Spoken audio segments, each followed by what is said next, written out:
everything comes to the floor in such a hyper-partisan manner. I would argue that it's already in the Constitution. We've overtaxed people. People like to legislate by emotion. It's important to address when the governor oversteps his boundaries. I'll pull up my pocket version here. 1,000-page omnibus bills that nobody knows what's in it. Welcome, everybody, to the Omnibus Podcast, where all subjects are germane. This week, we are joined again by Walter Hudson and Shaine Parr, and we're going to break down this week's news and talk about legislation coming in front of the legislature. So welcome, Shaine and Walter. Hello. Glad to be here. I got to get used to the radio thing where you don't talk about both people at once, because then you step on each other's toes when you try to respond. So the big news this week is that Governor Walz has announced that he will be announcing a possible wind down to his emergency orders. If that didn't soft pedal it, he is going to be announcing on Thursday that he will really is going to kick off his campaign and can't go outside the 694 and 494 loop and sit down and buy a hot dog at any restaurant in rural Minnesota until he actually ends his emergency powers, or at least allows them to be at 100% capacity.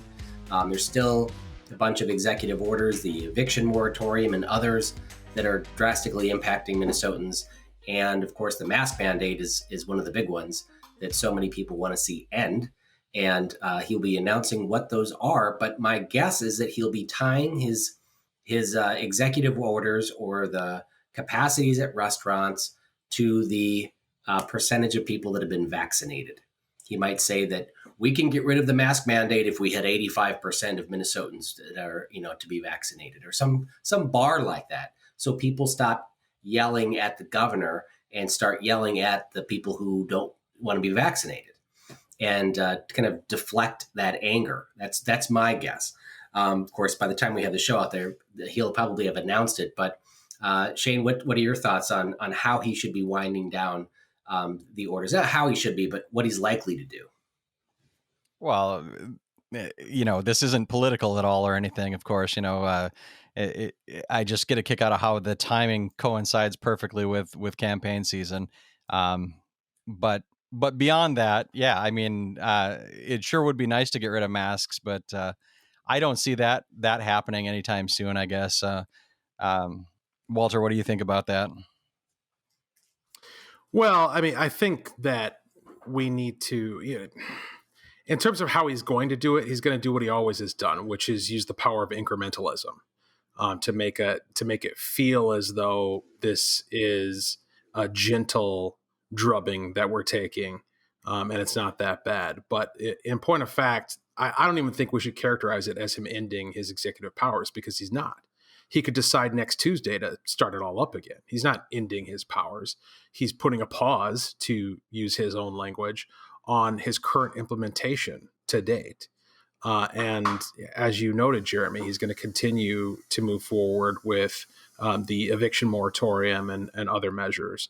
And so I don't think this is something that ought to be celebrated. I don't think he ought to get any credit for having made this move, particularly given the timing of going out on the campaign trail. This is on brand Walz, using the monarchical authority that he's laid claim to for his own political benefit. That's all it is. Yeah, I think you touched on something really important that the viewers and listeners need to understand. The governor could end his emergency, which would end all of the executive orders, but he can the next minute reissue another emergency and the same orders again, which is why I was so critical of Kurt Dowd when he wanted to try to negotiate away the emergency last fall, with saying that he would, pass a huge bonding bill and give the governor a bunch of crappy legislation in exchange for ending the emergency. Because as soon as that ink is dry, when the governor signs that stuff into law, he could then turn around and reissue the emergency and all of the executive orders. And if we would have done that last October and November when they were trying to do that, of course, the real spike came in November, December, January, and the governor would have very likely reissued everything again. We would have lost all of our ground. And so I see that happening now with Gazelka. Even Michelle Benson is now rumored to be, looking at a run for governor. She's the chair of the Health Committee in the Senate, which spends a very large portion of taxpayer dollars. And also Carla Nelson is rumored to be exploring a run for governor. She's the chair of tax committee. So if these three people, Gazelka Benson and Carla Nelson, want to run for governor, they want to appear bipartisan, and they may accept a modest tax increase and campaign with Republicans by saying they stopped an enormous tax increase and they are responsible for ending the emergency by negotiating that deal and selling out kind of conservatives quite a bit in that negotiation, which is a little bit what I'm fearful of. I believe the governor will have to end the emergency if he plans on campaigning in rural Minnesota, regardless. I don't think it should be part of an end of session negotiation. And if it is, it shows that it was entirely political and nothing about your health. Yeah, I don't think Republican activists in particular, who are the first line past which candidates for governor need to negotiate, need to get passed in order to secure the Republican Party endorsement, I don't think they're going to fall for that at all. This weak need, milk toast, trying to bait and switch. Oh, I'm the reason why you can go outside without a mask now, or whatever the situation is we find ourselves in a few months.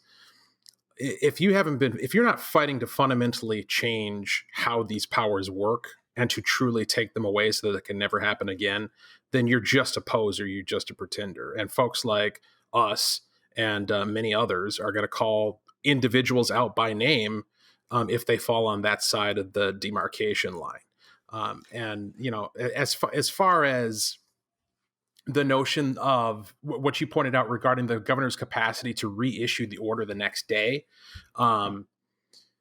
man, isn't that like, how dumb can you be as a Republican legislator to fall for that Lucy holding the football nonsense? I mean, the script writes itself, right? If I'm working for the DFL as a consultant, yeah, sure, get the Republicans to make a deal, and then the next week you reinstate the emergency saying, oh, there's some new variant, there's been some new study, oh, we've got a report of a kid who got sick in Winona or whatever. It just writes itself. They could pluck it out of the ether, their excuse for putting it up again. And when Republicans object, they just go right back to the script of heartless, unscientific, anti-reality Republicans who don't care about whether people live or die. I mean, you haven't fundamentally changed anything at all by making a deal with these people.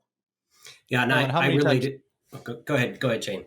I was going to say, just real quick, how many times have we seen this happen now anyways, that Walz has, said he's going to dial things back and we're going to make this deal to get this something, passed or whatever, something that is going to change. And when are we going to learn? It never amounts to what he says it's going to.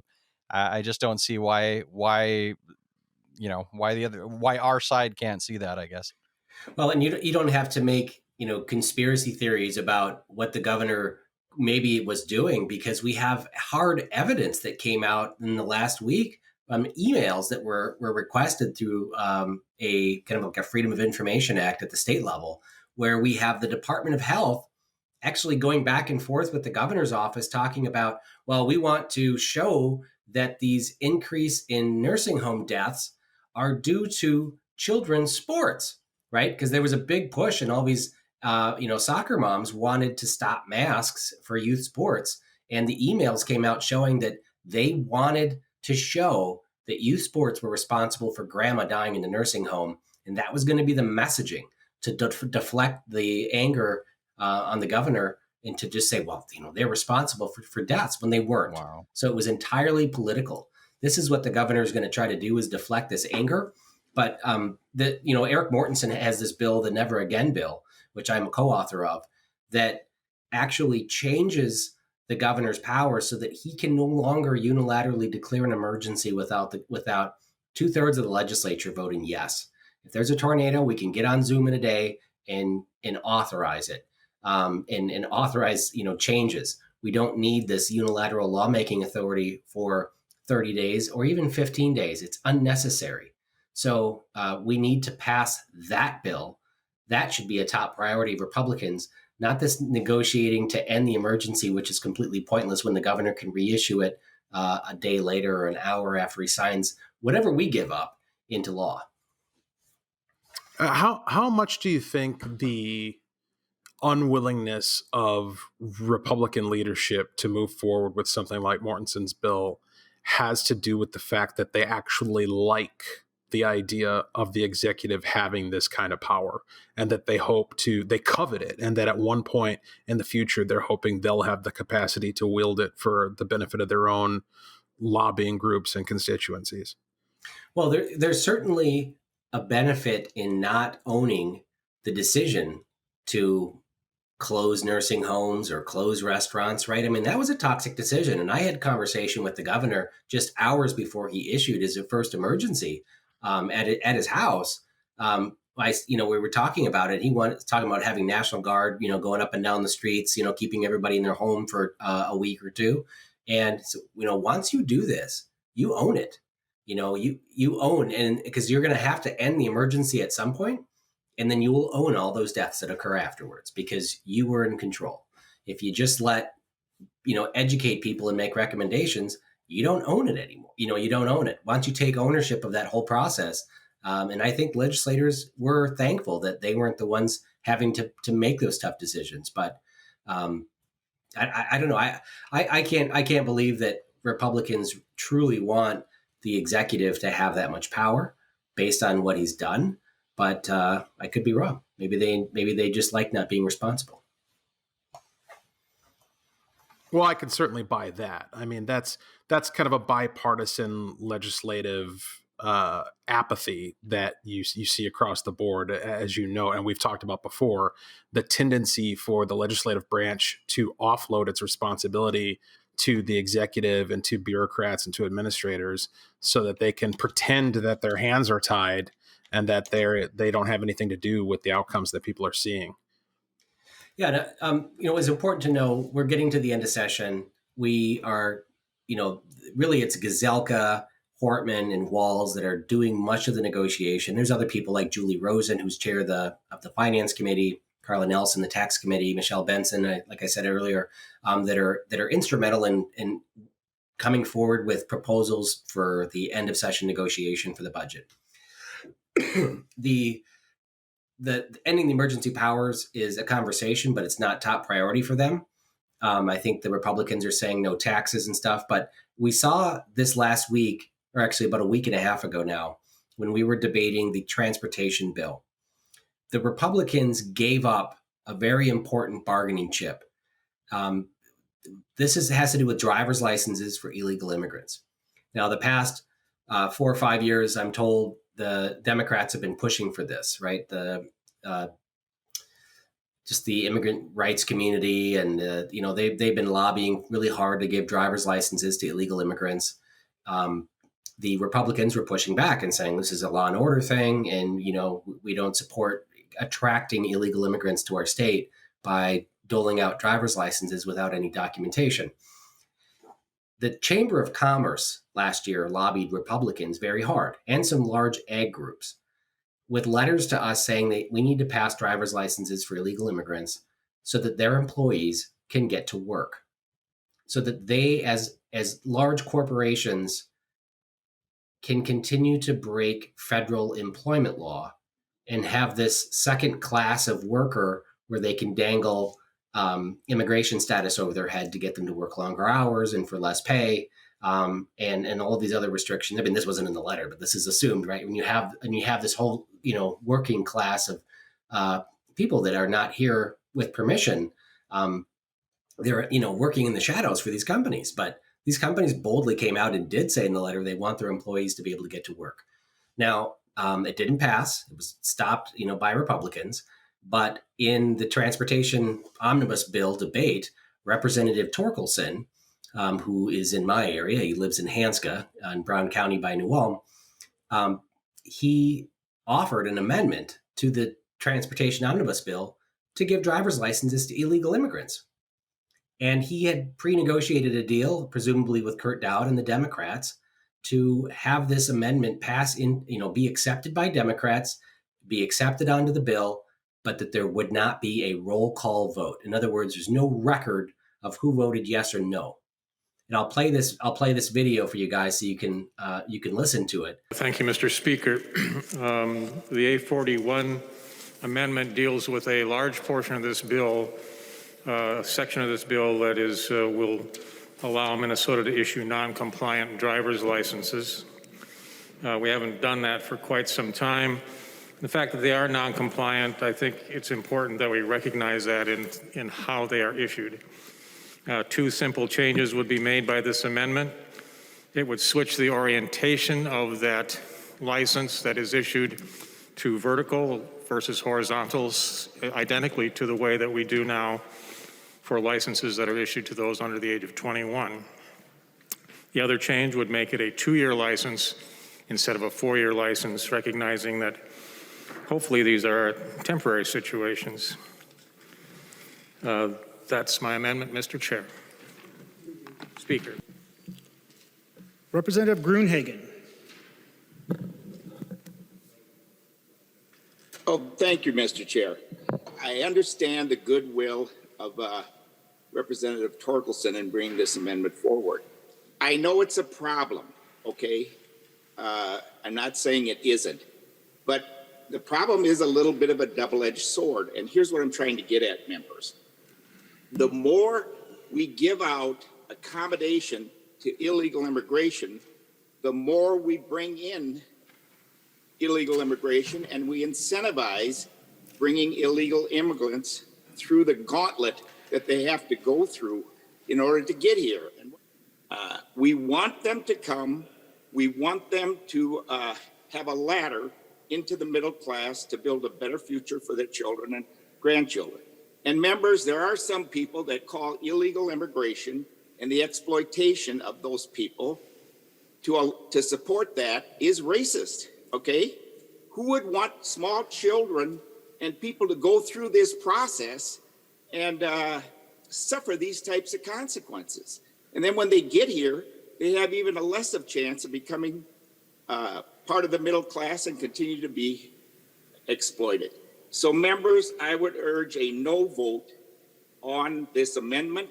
I realize you're trying to solve a problem, but in incentivizing more and more illegals to come through the gauntlet where they die or exploited in the ways that I talked about is dehumanizing. Please vote no on this amendment. Thank you, Mr. Speaker and members. Further discussion to the A41 amendment. Representative Winkler. Mr. Speaker, I will urge members to vote in favor of the A41 amendment.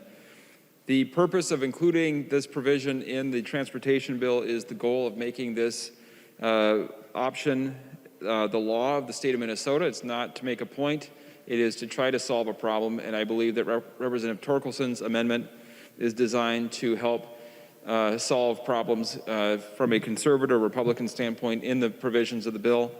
And so, members, I hope that you could support it. I do think that creating a driver's license option without showing status, anybody could get it as long as they pass a test, they have to have insurance, makes our roads safer, and the point is not to create an incentive. It is to resolve a problem in Minnesota, makes our roads safer, makes our communities safer.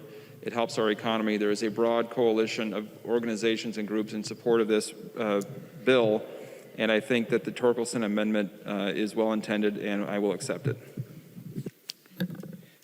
To the author of the amendment, Representative Torkelson. Thank you, Mr. Speaker. I ask for a green vote.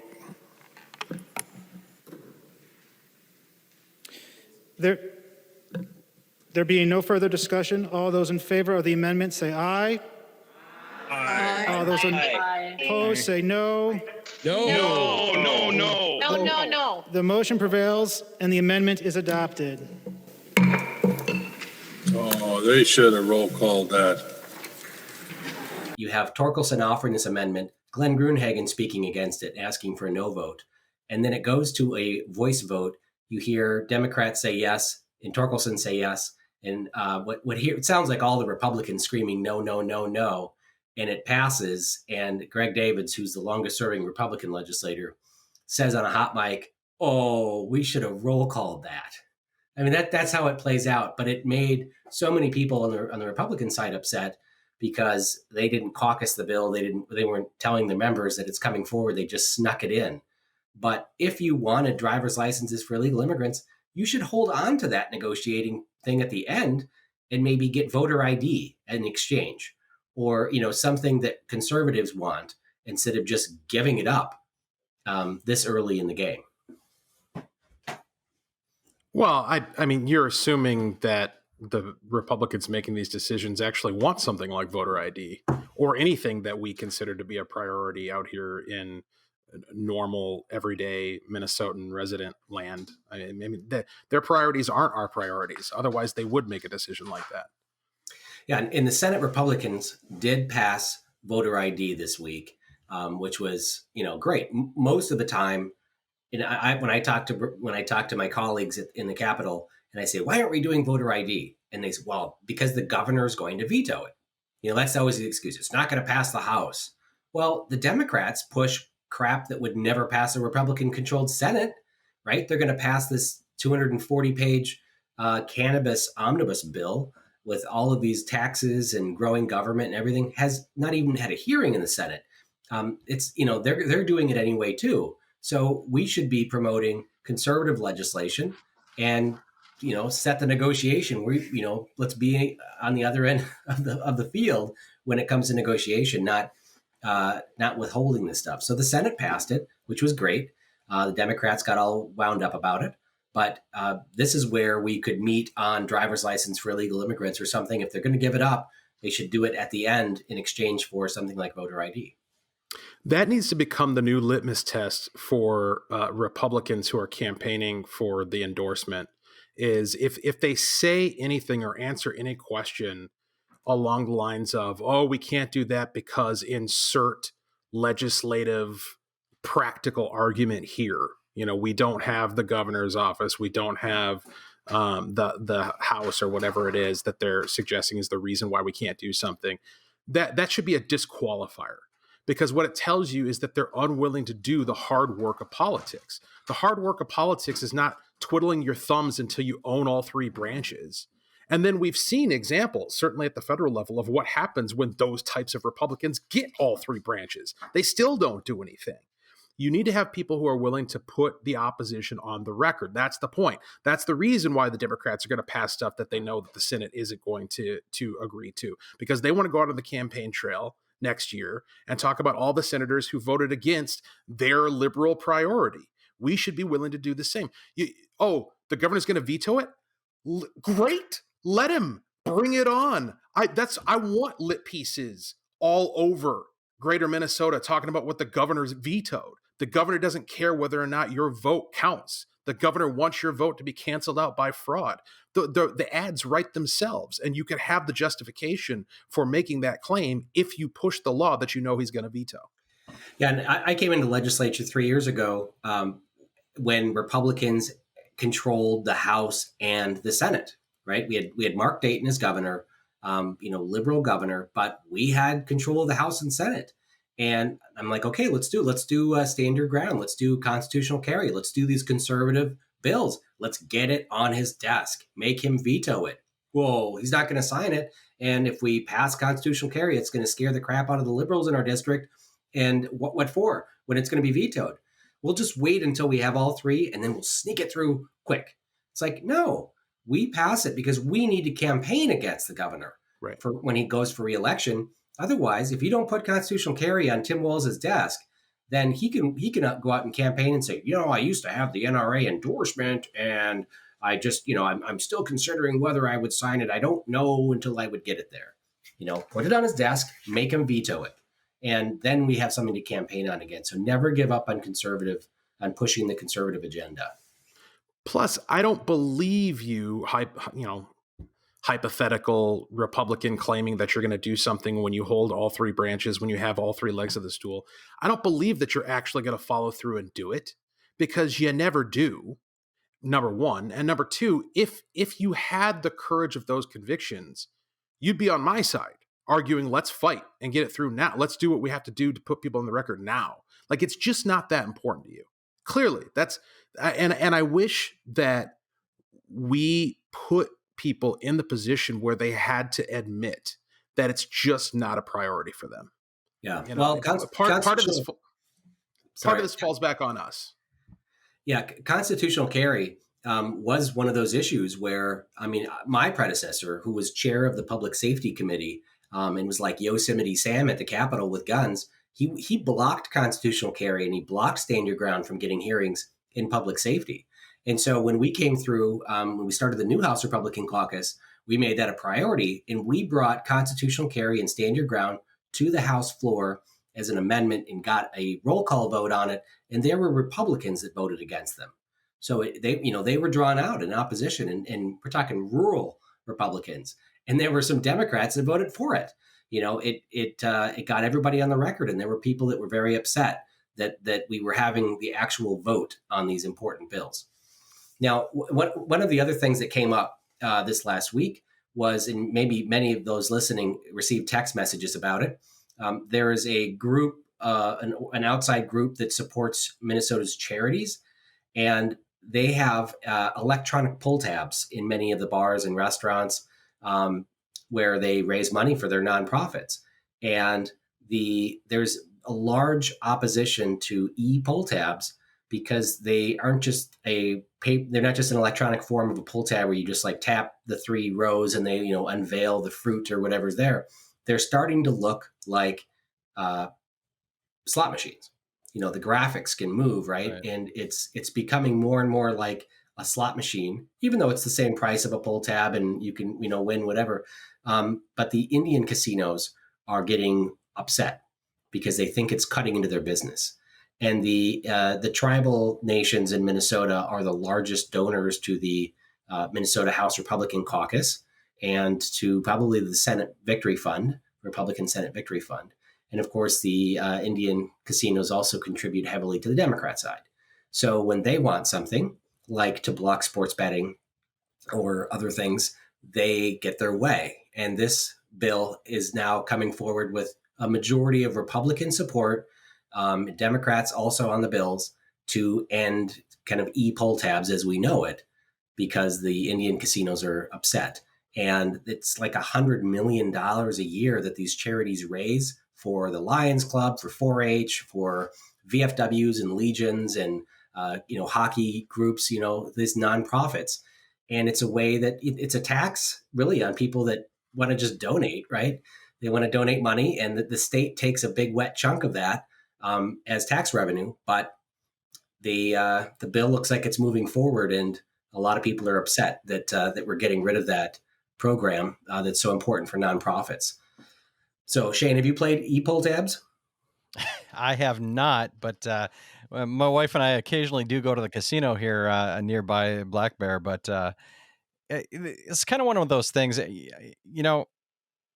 can we just, I know this is going to be really unpopular, and I've got family members who are Native American, but can we just move beyond this whole, the Native Americans having a monopoly over gambling in the state?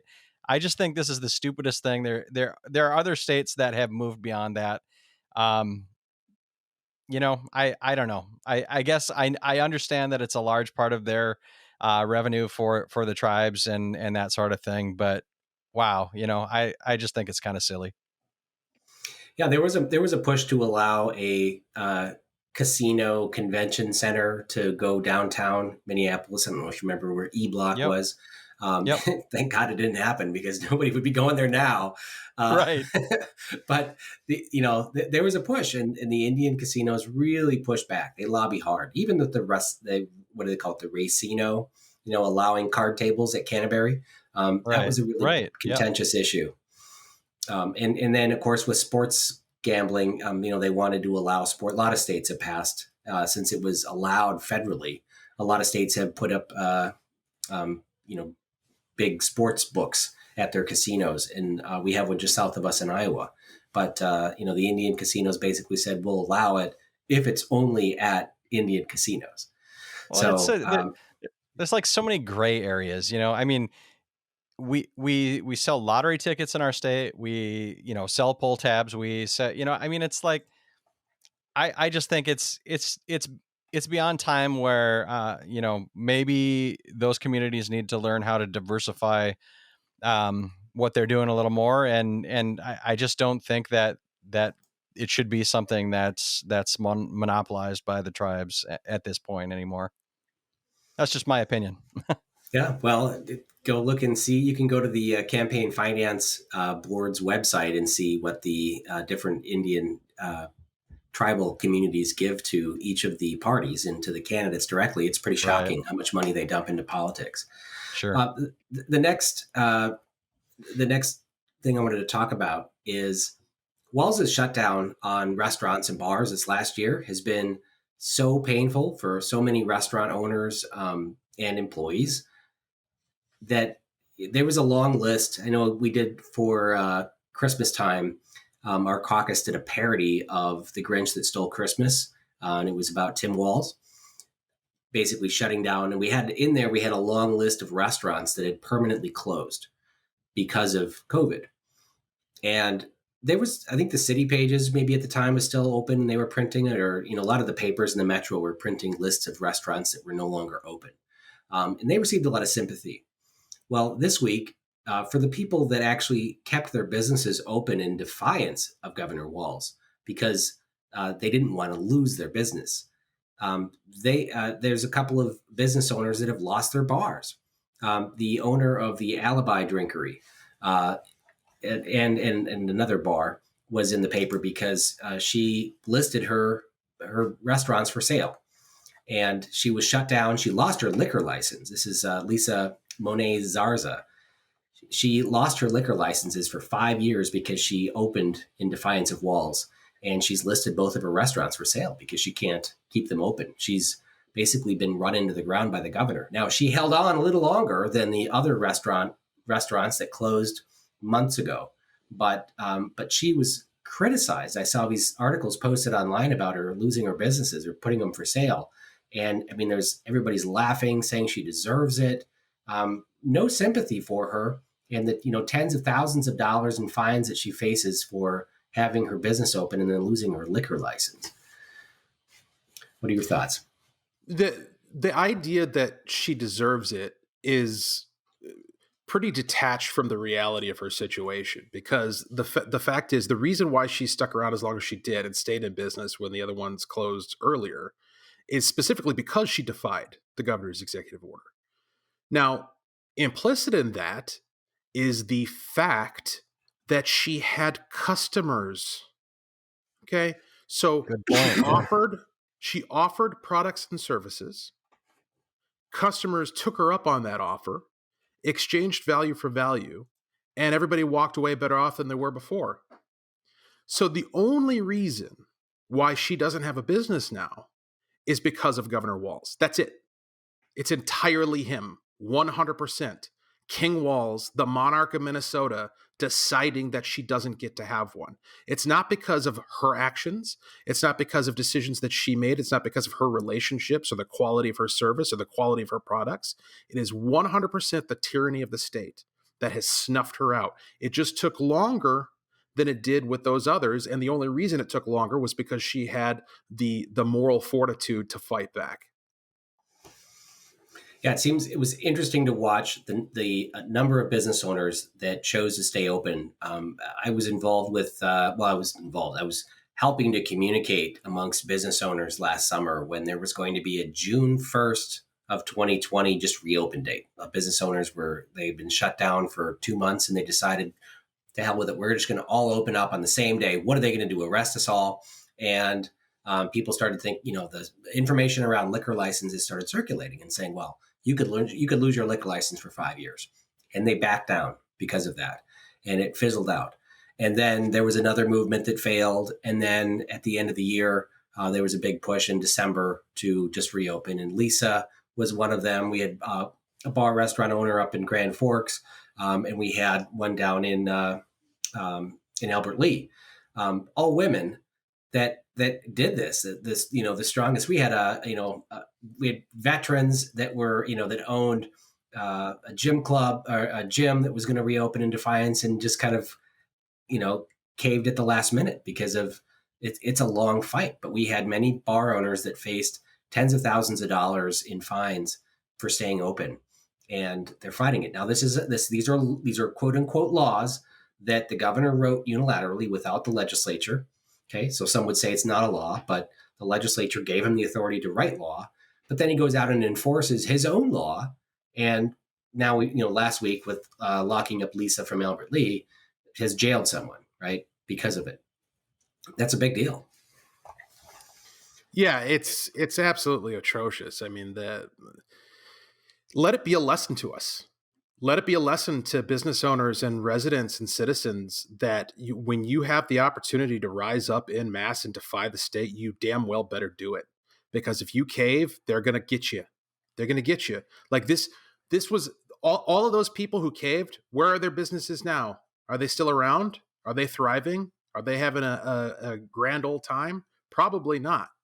And what the part of the calculation that they were probably making is, well, if we comply for a little bit longer, this has got to be over eventually at some point, right? And here we are 18 months later, it'll be 2 years. Who knows how long it'll be before things are finally back to the way they ought to have been from the beginning and have been in other states for quite some time.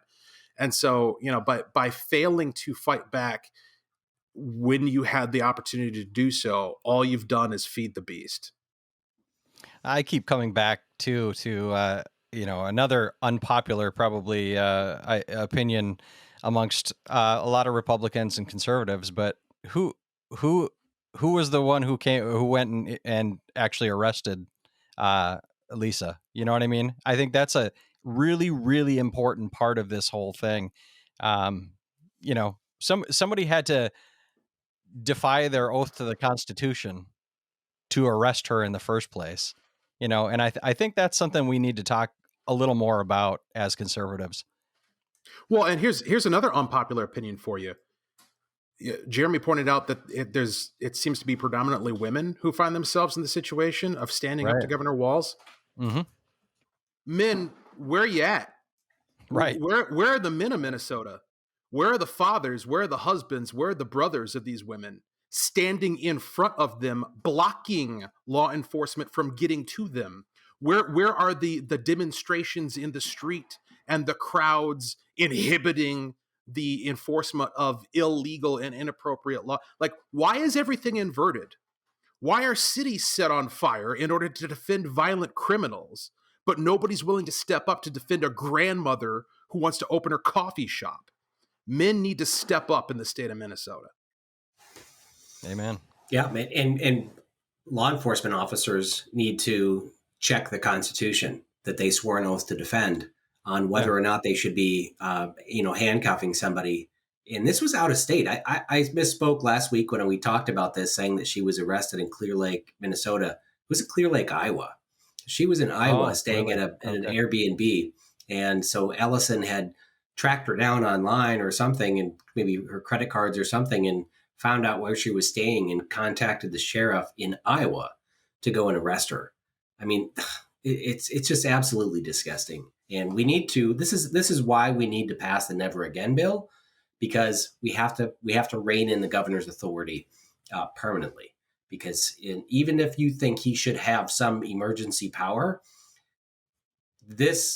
Walz ruined it. You can't even give him a little bit, because he's shown people the damage that he can do because of it. Now, I need to talk about a bill that we're going to be voting on Thursday, and this has to do with people that have warrants for their arrest. It's restricting.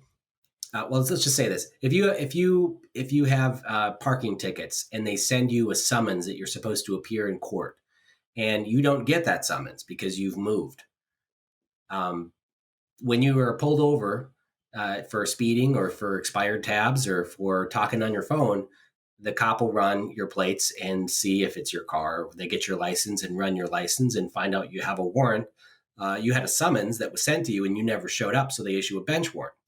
And a lot of times it's for, misdemeanors, nonviolent offenses. And so the police officer has to arrest you and bring you in. And a lot of police think it's kind of a waste of time for some, small misdemeanor charges.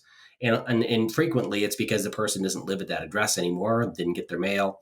So this bill tomorrow that we're going to be voting on says that if it's these low-level misdemeanors and nonviolent offenses, that the police will then give you your summons, make you sign for it, and that will be your kind of your notice having delivered it. And they're not going to take you in. So some Republicans are calling it the catch and release bill, but it's important to know if you have a felony, if you have a warrant for a felony or a gross misdemeanor or domestic violence, or you violated a restraining order, you're going to be arrested. It's only for these non-violent offenses, speeding tickets and things like that the person will just be given their summons and a new court date will be scheduled on the spot. What do you guys think? In other words, the offenses that probably shouldn't really be enforced in the first place, the victimless crimes that probably are not harming anybody in the first place. Yeah, I mean, you could call it victimless crimes. I mean, you're right. It's probably administrative stuff. Driving without a license, an old one or something like that. But it's it doesn't include DWIs and things like that. Yeah, I've long felt as though if you're not dealing with somebody who's committed a violent offense, then the process for pursuing them you ought to give a little bit more benefit of the doubt. A real quick personal anecdote. I had a warrant out for my arrest years and years and years ago, and you'll never believe what it stemmed from. I had a ticket, a citation. Ticket? What's that? No. Parking ticket? No. It's even stupider than that. I was given a citation when I was like 17 or 18 years old for being in a regional park without a permit. Okay. I was parked in a park without a permit and I got a citation for it. And let's say it was $20. Okay. I paid it, or I paid what I thought it was, but I was off by like a couple of cents, like less than $1. They never contacted me. Instead, they just kept escalating it and elevating it, that I had this outstanding fee that I hadn't paid. And eventually it culminated in a warrant for my arrest that I then went on to never, because it's not like they call you and tell you, hey, by the way, you've got a warrant for your arrest, right?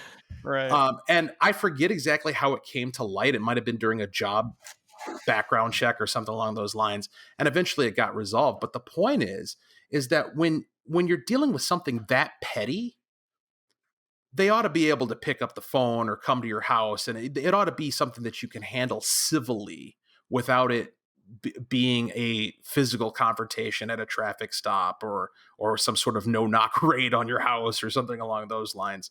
I think there's room for this sort of common sense in the process. Yeah, I have to admit, I actually had I didn't have a warrant out for my arrest in my case, but I had a really similar situation where it was a parking ticket for me, actually.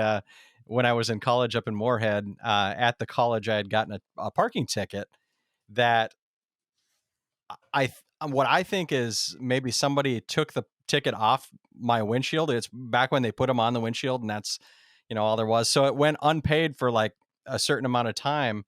And then I had moved and it was just a big mess, but it turned out I ended up with my license. What do you call it?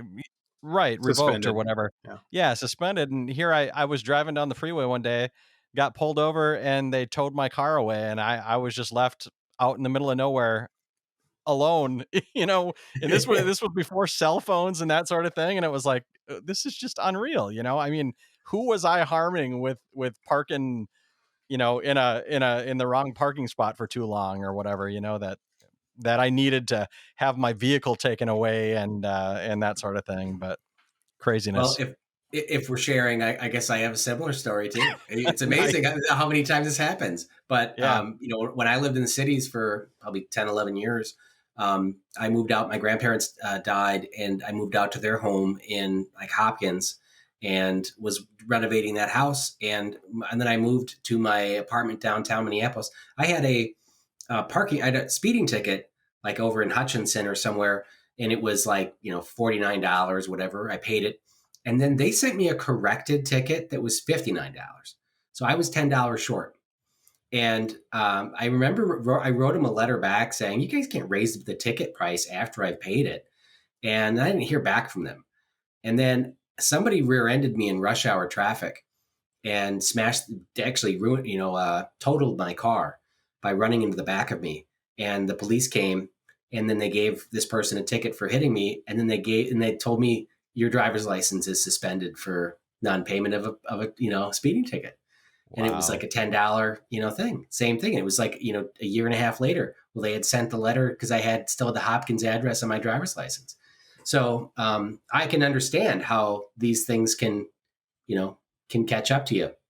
And I think that I think it's a good bill. There's a police officer who voted for it in committee. And then there's a police officer that voted against it in committee, but didn't really have strong arguments. But again, I just want to be clear that this bill only covers misdemeanor or other than what they call a targeted misdemeanor. So a targeted misdemeanor is a misdemeanor where like a driving while impaired, violating an order of protection, 5th degree assault, domestic assault, interference with privacy, harassment, restraining orders, indecent exposure. I don't know. It's kind of strange. Domestic abuse with no contact order or gross misdemeanors other than DWI. And then of course felonies they would also arrest you on site for. But so it's pretty small crimes, and I think this would, especially in the metro, clean up a lot of the stops where police don't have to spend their time waiting for another officer to come and pick up this person, or take time off the streets and bring this person downtown to book them. And I think but at the same time, whenever you get a summons to appear in court, it's kind of like I could just waive it and wait until I get pulled over, right? It doesn't, although it doesn't prevent, fines and penalties from stacking up, I assume. But this bill will be coming up for a vote tomorrow on the House floor, and I believe I will be voting for it. I'll talk to Tim Miller, who knows more about this on the committee, but I've done some research and read there's no fiscal cost, and I think I'll be a yes on this one. You guys have any final thoughts on that one? Well, I think if the left wants to talk police reform, I think these are the types of things that we should be talking about. I think that's really common sense. Yeah, that bill that I wrote to eliminate the primary offense. Well, actually, I wrote a bill to eliminate the crime or the offense of not displaying your tabs. And the language that got into the final bill was to remove it from being a primary offense. In other words, they can't pull you over because your tabs aren't properly displayed. That's the language that made it through. And there's a bunch of other things like the air freshener dangling. You can't have anything hanging from your rearview mirror. They've removed that as a primary offense, and others. But if you're pulled over for speeding and you have not properly displayed your tax tab showing you've paid your tax to the king, you can still get a ticket for it as a kind of an an add-on. But you're right. I think that's some of the good things that you can do to do some reforms. Yesterday was National Teacher Appreciation Day in the U.S., and I saw a video that was rather disturbing. Yeah.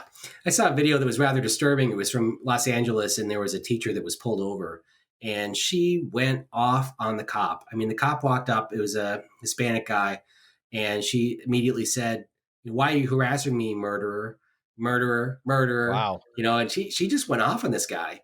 And he was this cop took everything, was very kind to her.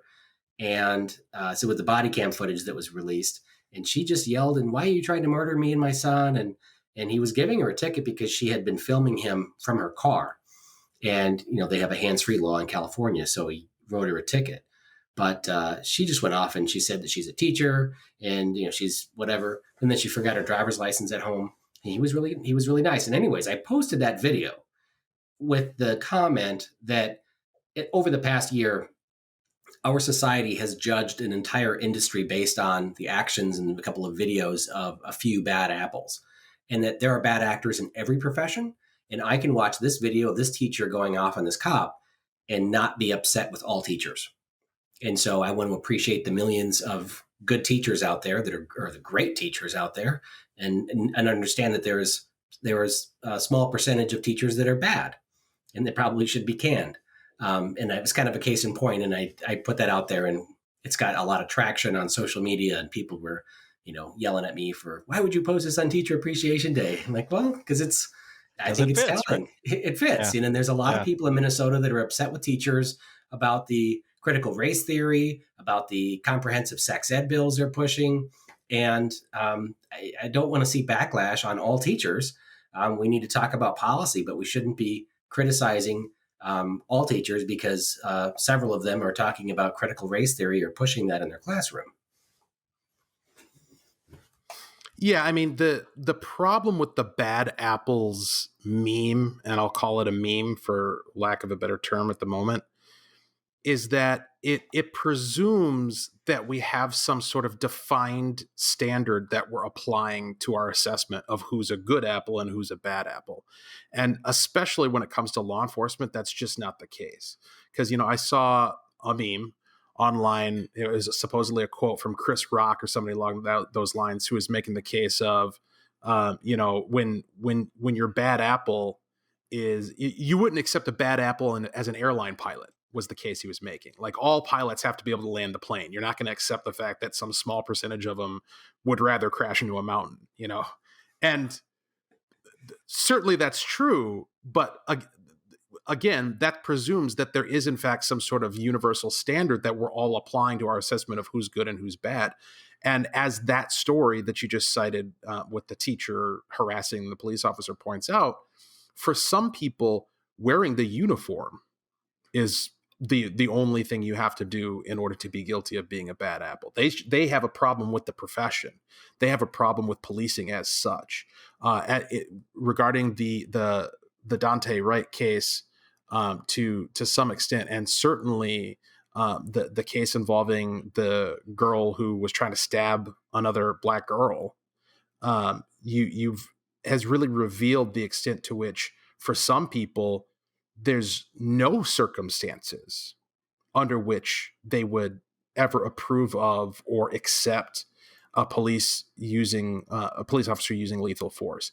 And so until we've established what our standard is for determining what the good apple is and what the bad apple is, the bad apple analogies lack a certain amount of utility.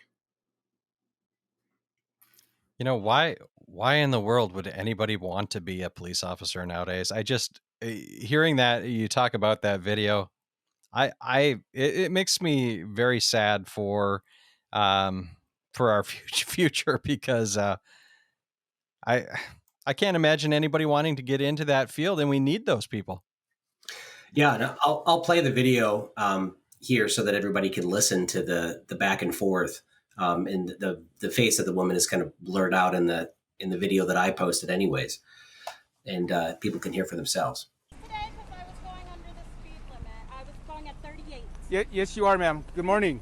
And the speed limit is 40, and I was going 38, so why are you harassing me? You are correct. I pulled you over because you're a murderer. Because yes, I started to record because you're a murderer. You can't be on your cell phone while you're driving. I wasn't on my phone. I was recording you because you scared me. You can't use your cell phone while you're recording. I can record you. May I have your driver's license? It's at my apartment. What's your apartment? It's at my home. I'm just taking my son to his Do you have your driver's license? I mistakenly left it at home. Do you have a picture of your driver's license? Yes, I do. May I have it? And can you call your supervisor, please? I already did. He's on his way. Good, because you're a murderer. Okay. And so you're giving me a cell phone ticket? Is that why you're harassing me?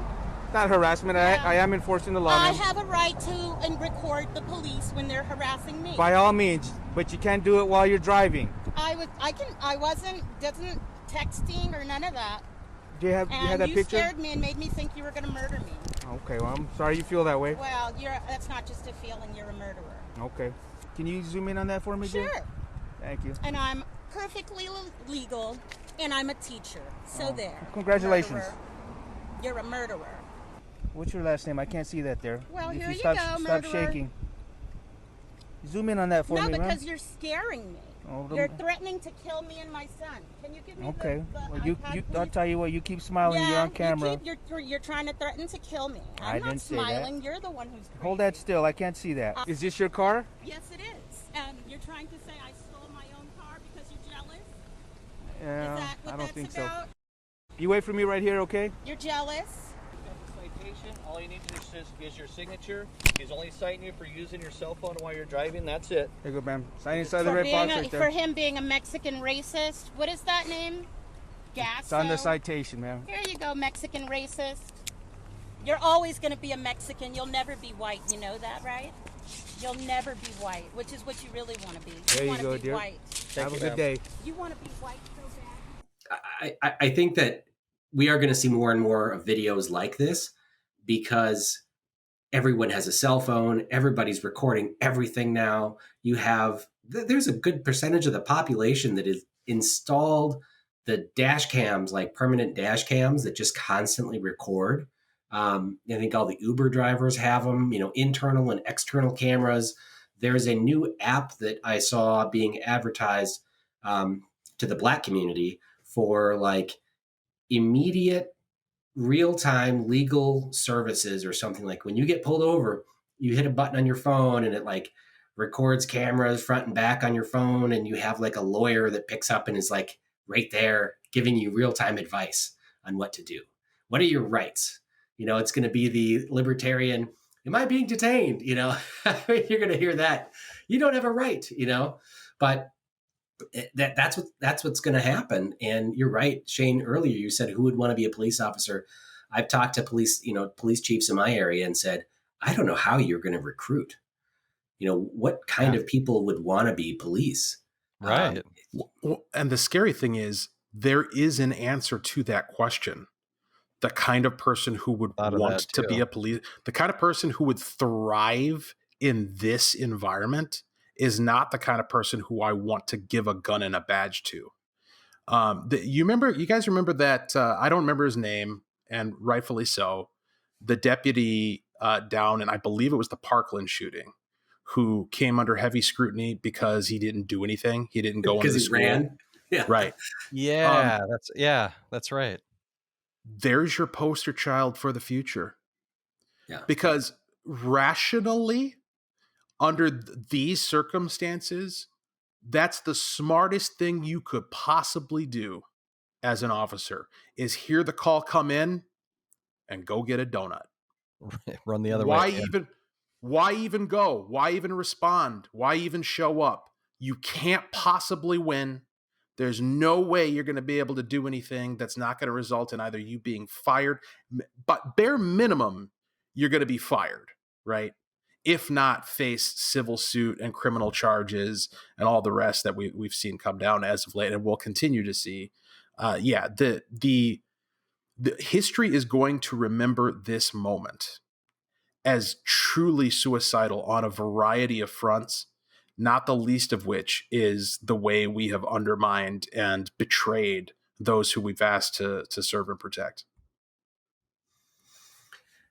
Yeah, and it's the same thing with the police that I talked to about when the riots were happening. Do you want to go up there and, help out? And everybody was allowed, hell no, I don't want to go up there and have rocks and bottles thrown at me and not be able to respond. And one officer told me that is the fastest way to end your career is to go up there, because whether you're right or wrong, there is no right or wrong. You can't do anything right. You stand there, don't do anything, you're criticized. You go do something, you lose your job. And these are people too that are used to risking their lives on a daily basis just to go to work. as if that's not a deterrent enough to not go into that field. Now you have to worry about going to jail for the rest of your life, or being labeled this or that, or whatever else on top of it all. Well, and we've talked often on this program, on this show, about moral purpose and moral clarity. The reason why a police officer or a firefighter or a soldier is willing to put their life on the line is because they're doing so in a context where they believe they're doing what's right. They believe they're acting to uphold the good and to stand in the face of the evil, whether it's another person or circumstance, whatever the case may be. And we're now in this scenario where there is no moral clarity. There's total moral obfuscation. There's moral inversion where what's good is being called bad and what's bad is being called good. And so there's no, you in order to put yourself on the line for this society, boy, you've got to be just a rock star. You've got to have an inner sense of righteous moral certitude that is fed by something completely different from society's affirmation, because you're not going to get it. And there just aren't enough George Washingtons in the world to fill all of the roles that require that kind of moral certitude. Well, yeah, you're absolutely right. I don't know where the direction of policing is going to go. It's going to be a battle that Republicans or conservatives are going to have to choose to die on if they're going to stop this momentum, because we're alone in our support for the police. The media, Hollywood, academia, everybody is going against policing as we know it to drastically change it. And I'm concerned what it's going to do for public safety. I'm concerned. I think I was at a meeting with Dr. Jensen. He was on his campaign, and he was talking about how after the race riots in Detroit in the 60s, that the city just went downhill, just constantly, and how that could also happen to the Twin Cities, and that it would be known for this, racial divide, that conventions won't come here, people won't come here for sporting events. It'll just be a city that people don't want to visit and bring their businesses to and grow their industries. So I'm fearful of what the long-term effects of what happened last year could have on our state. In the last section here, I wanted to talk about another issue that's come up. Facebook evidently has this oversight board of people that talk about policy, and they met this week and voted to not allow Trump back on the platform, to continue their ban. But they said we should not be able to ban someone for life. And so they need to figure out when Trump's timeout is up. What are your thoughts? Well, I think we're going to find that whatever sort of contrived apparatus for readmitting him they come up with, it's going to be very much like Tim Walz's emergency powers, where they grant him his reprieve, and then the next time he posts something they don't like, they're just going to ban him again and say, well, he had his chance and now he violated community standards by peeping, and because he peeped, we're going to put him back in Facebook jail. The fact that you have to have a council of people to determine whether or not a former president of the United States can participate in your platform is pretty telling. Yeah, and did you guys see that? Okay, go ahead. Oh, go. Well, I was going to say, did you guys see that Florida? I think it was DeSantis down in Florida is talking about some executive action there where it would basically allow individuals and businesses to sue the social media companies if they get banned. Have you seen this or not? I haven't seen it, but I don't support it. I was talking to a group of conservatives that were telling me, well, we need to be able to sue them if they don't allow us, if they violate the First Amendment or something. It's like that. The First Amendment only applies to government restricting speech. It has nothing to do with private companies choosing to enforce a policy. And we really do need to have a deep dive on Section 230 to talk about why it was put in place. And Walter, correct me if I'm wrong here, but I can just try to do it in 4 minutes.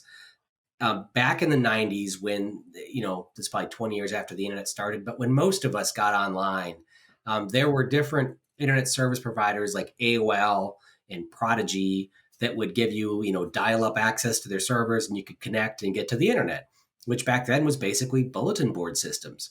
And Prodigy, so AOL was kind of wide open and there was, no holds barred.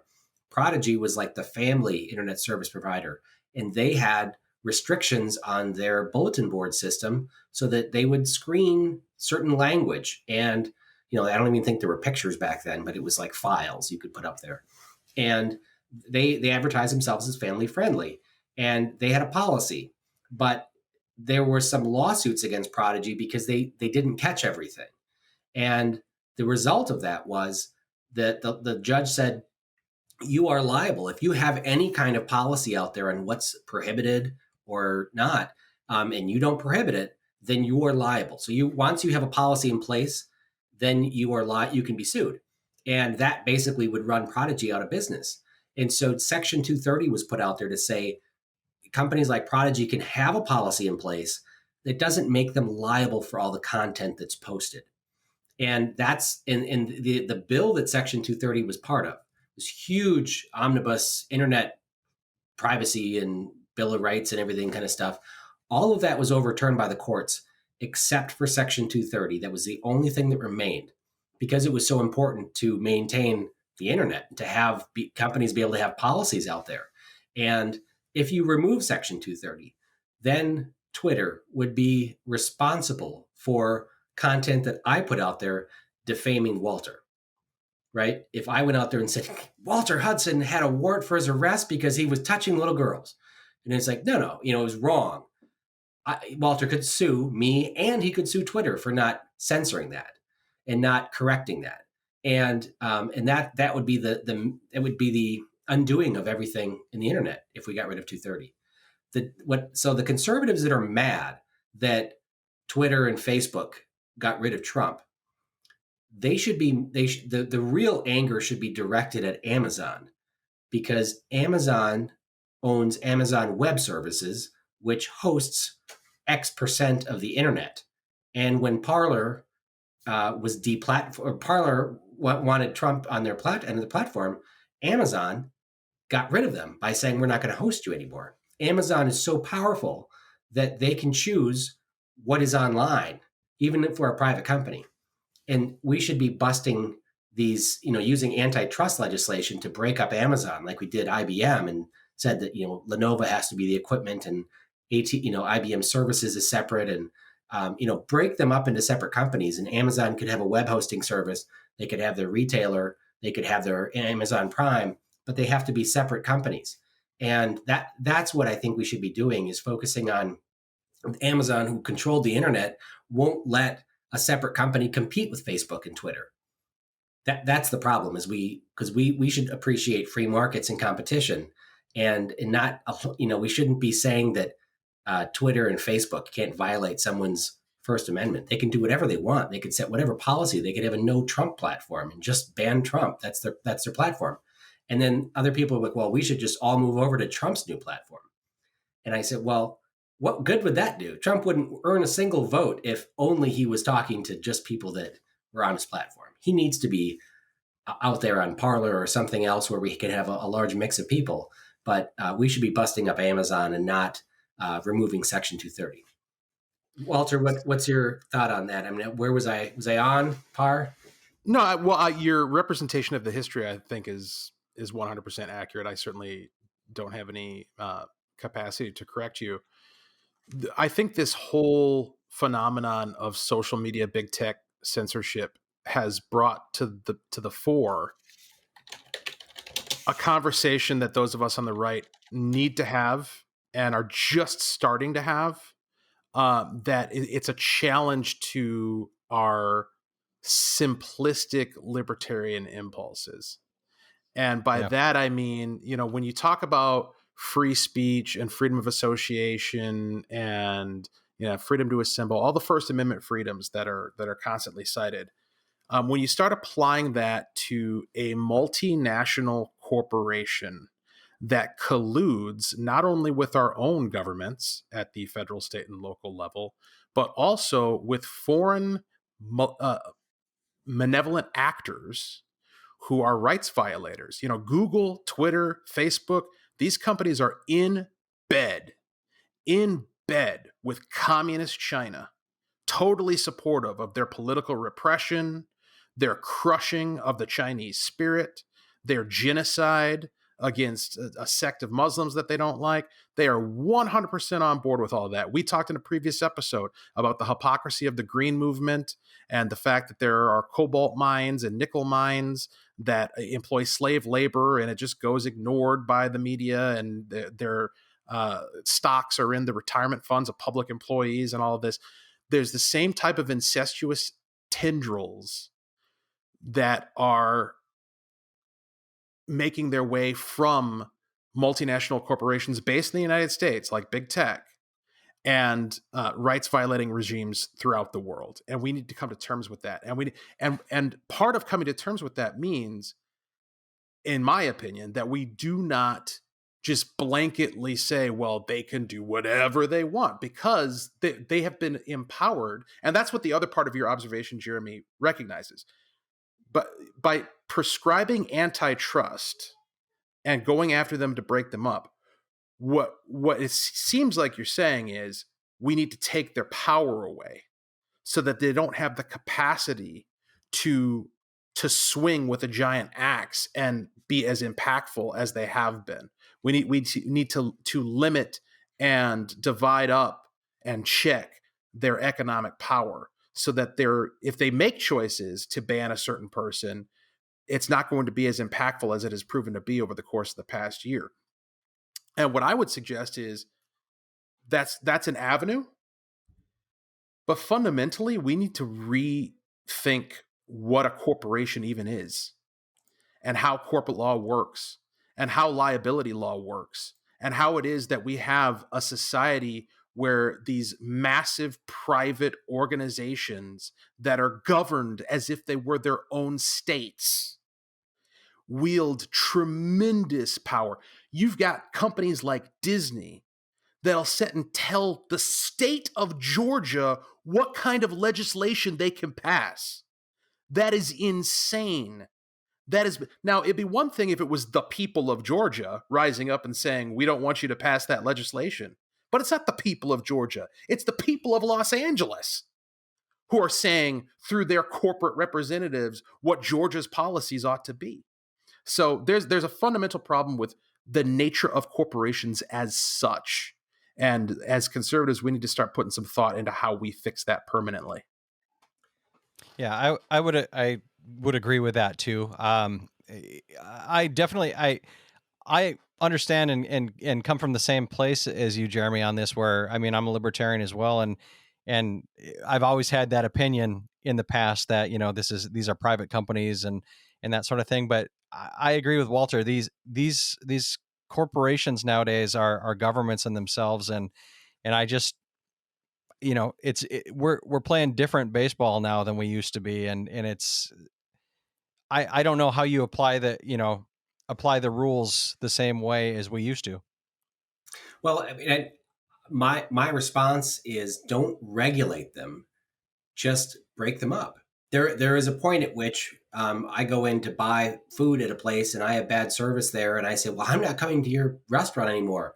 But if 80% of the restaurants in town are the same restaurant, then I have limited, I can't go anywhere else, Right. And so Yep. that's where it comes down to, where they're so big that in Facebook could be broken up because it has 85% of the market share or whatever the number is, and controls so much of the media that it's just become it's a trust, Well, right? and It's it has monopoly. Yeah, huge effects on our politics, as we know. I mean, the other side even admits that. I mean, we dealt with the whole Russia thing for 3.5, 4 years or whatever. I mean, it's obvious that social media, these companies have a giant effect on the proceedings of our country at this point. So yeah, I mean, it's tough to say what we should do. And I just want to back up to my explanation of Section 230 for those who want to learn more about it. It was Section 230 of the Communications Decency Act of 1996. And the two lawsuits that really set this in motion were Cubby v. CompuServe, which was one of the internet service providers that didn't screen anything, and they were found not to be liable because they did no screening. And then Prodigy, as I talked about, did do some screening, and they were found liable because they did some, removed some posts because they had they had a policy that they would remove offensive, there were messages that were offensive or in bad taste, that they would delete them. And because they did some type of censorship, they were then liable for everything posted on their website or on their bulletin board system. So I think that Section 230 has a very important place, and I'm fearful that it'll just get swept out if Republicans take control of the House and Senate in 2 years and pass something that is sweeping. It's too large, and half the people in Congress are too old to understand how the internet works, and it's going to be a drastic change, and I don't think it's good. But I hope we can have some kind of resolution. And I think I do believe that we should be breaking up some of these enormous companies. And unfortunately, the companies, any major corporation now, is so entrenched in our political system and is such a major donor to both sides of the aisle that it's damn near impossible to get anything done, politically to break up these companies. That's where I think we're at. We have to, I don't know if you do it through lawsuits or what, but I've got concerns on where this is going. I hear you, because it comes back to, our side always has the slippery slope argument, and it's one of those slippery slopes. So, there's a lot of things that could go wrong, that unintended consequences. So I totally get where you're coming from. Yeah. There's a European law that passed called the General Data Protection Regulation, or the GDPR. It was sweeping regulations that were passed primarily to push back on social media companies and Google, Facebook, from selling your private information. And, it was, and there was a similar bill passed in California, because I think it kind of famously, there was a legislator that told his wife he was going to stop and get coffee on the way to work. And then on his phone, there was an ad for Starbucks on the way.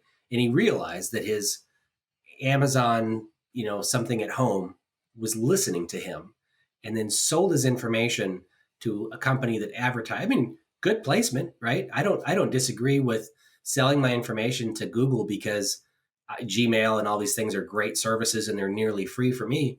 And I don't want to see Viagra ads all the time like I used to. And so now they don't sell me that stuff. They sell me targeted things, which is good. But there's a point where your privacy is a little at risk. And he saw this happen with his coffee. And so he passed legislation in California that says any company that makes over half its income off of selling data, or makes over, is it like $50 million a year or something in gross sales in general, has to basically delete all your data if you ask them to. And that they have to, get your permission to sell anything. And it's very much more restrictive than it is for other companies. But this thing that passed in Europe isn't I don't believe it's an opt-in. It's like right out. It's you can't sell their information at all. And it's really put the strangle on Facebook and others that sell data, because it's a very strong data protection act. And that could also be something to, restrict Facebook from expanding so much, because they make so much money on selling your data. And again, that's a massive regulation. And I've been doing quite a bit of work in the private sector, working for banks and doing other work, because anybody that does business in California has to abide by this law, and same with Europe. So it's tracking a lot of information. And of course, being in the regulatory compliance space, trying to prove to the regulators that you deleted Walter Hudson's information when Walter Hudson's name is part of the information I have to delete, right? How do you track that for 7 years? And if Walter Hudson had a checking account with me, I still have to hold information to fulfill all of the other regulations. So how do I delete his information when I still have to kind of hold it? But it created a lot of complications, and especially in the financial services market. But I think that type of regulations are coming too, that social media companies are going to have to prepare themselves for. That goes back to your previous point about the folly of regulation versus addressing the root of the problem with the nature of these organizations, is that ultimately it always happens the same way, right? When you try to regulate the problem away, you get regulatory capture. And the ultimate effect of the regulation is not to actually rein in or control the big guys who you're trying to tackle. It's to prevent competitors from entering the market, because regulatory capture takes place, and then the regulations, when the companies who are supposedly the targets of the regulation start advocating for being regulated, which how many times have we seen that? Oh, we want you to regulate us. Please regulate us. Well, why? It's because they know that they can take it. They can take whatever restriction you're going to put on them. But the fact that it applies to anybody else who wants to enter that space, or anybody else who rises to a level where they become a viable competitor, the fact that they won't be able to circumvent that new speed bump that's placed in front of them, that's the real reason why the companies want it. So regulation, as you pointed out earlier, is not the ultimate answer to the problem.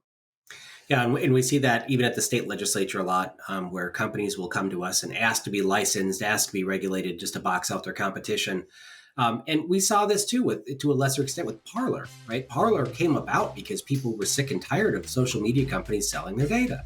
And you go to Parr or MeWe, these other companies, and it's like the first thing: we don't sell your data, right? We don't censor your data, because that's the two things people really wanted in social media.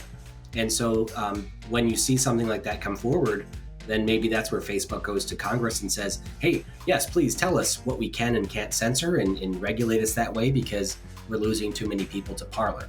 Well, you know what? Before we do that, let's just go to our friend over here at Amazon and say, hey guys, why don't you just kick these guys off the servers, because they can't go anywhere else? That seemed to work for a while. Well, this wraps up a really good podcast, gentlemen. We've had some great discussion about stuff, and I think we're going to have a lot to talk about in the next week or 2 weeks as we wind down the legislative session and start to see some of these really bad deals come to light, with Republicans and Democrats agreeing to certain things or others. I think the Senate listed their priorities this week, and among the top few priorities were reinsurance that they want to continue. So we'll see if that comes as an agreement to have both parties agree to promote socialism in the state of Minnesota. Sounds about right. Well, thank you, everybody, once again for listening to this entire podcast. We're the Omnibus Podcast, where all subjects are germane.